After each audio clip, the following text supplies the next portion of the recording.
Pa ovo je 5. izdanje Porto Etno Festivala. Prva 3 izdanja su napravljena u sklopu Europske prijestolnice kulture, u biti 4, s time da je prošle godine HKD dobio na upravljanje festival, tako da na neki način se festival vratio kući, ajmo reći, s obzirom da je nastao iz Etno Smotre koja se tradicionalno održavala u HKD-u, tako da eto, HKD je jako sretan što ima taj festival, jer mi nekako se volimo baviti sa manjinama, to nam je u nekakvoj našoj strategiji i eto, sretni smo da imamo taj festival i radit ćemo ga naravno i dalje.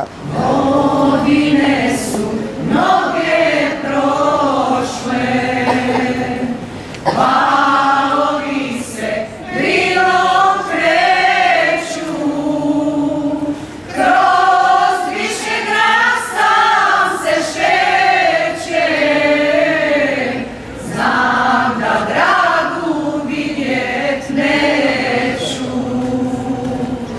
Program je standardno nacionalna manjina sa svojim folklorima, to su glazbeni, pjevački, instrumentalni, zborski i folklorni nastupi plesački koji su oni pripremali tokom cijele godine. Ovo je njihov dan, tako da vrlo su sretni što mogu nastupiti, pogotovo zato što smo u centru grada na velikoj pozornici.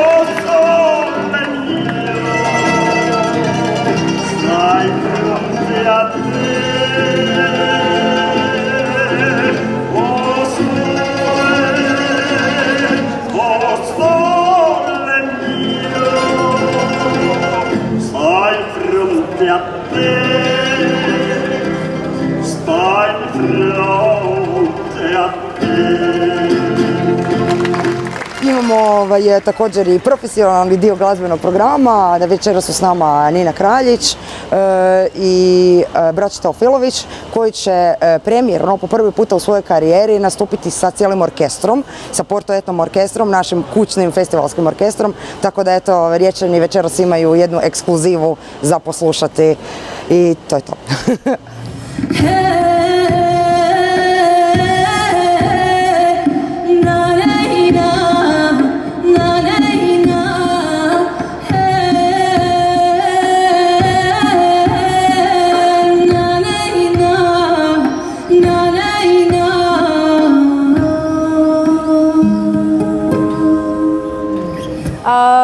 Došlo do tog usmjerenja više u taj etno i filmsku glazbu, sve što je ambijentalno, što je eterično, što je malo tako specifično, što ja nekako najbolje osjećam.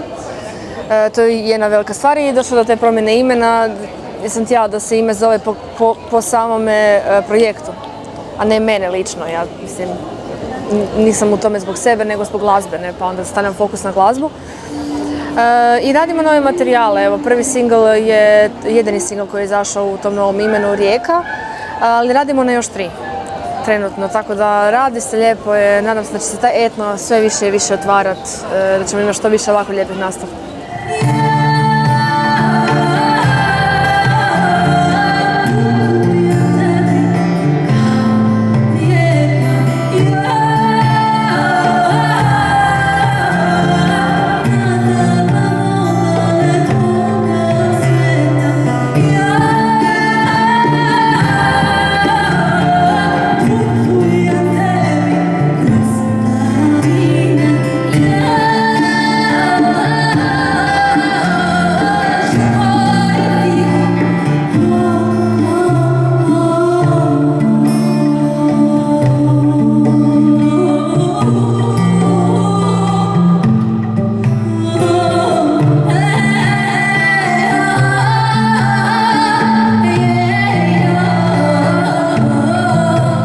Braća Teofilović su večeras, a ja sam ogroman fan, znači ogromni. Tako da je čast velika nastupat prije njih i ovdje je predivno. Evo, zadnji put sam tu bila pjevala kad je bio Mik, tako da uvijek volim doći tu.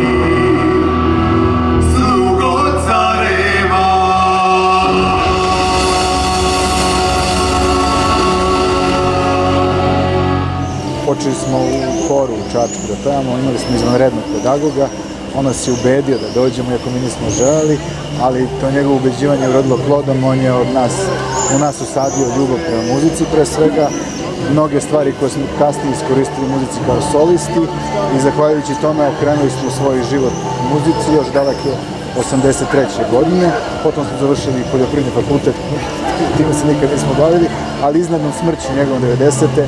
mi počinjemo istraživanje i rad, prvi neki nastup na nacionalnoj televiziji su od 91.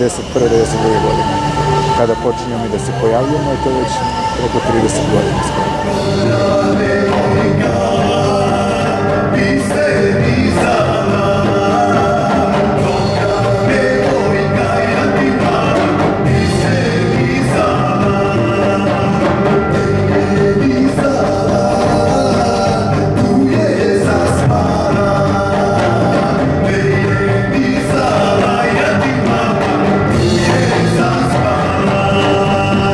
Mislim da smo mi najautentičniji kao vokalni izvođači te stare muzike i da je to možda i najzanimljivije i nama, a i verovatno i toj nekoj publici koju smo izgradili i koja nas poznaje po tome, s tim što naravno ta neka iskustva s Miroslavom Tadićem, Markom Marićem, Matijom Dedićem su zanimljiva sa tim jednim instrumentom koji je sa nama.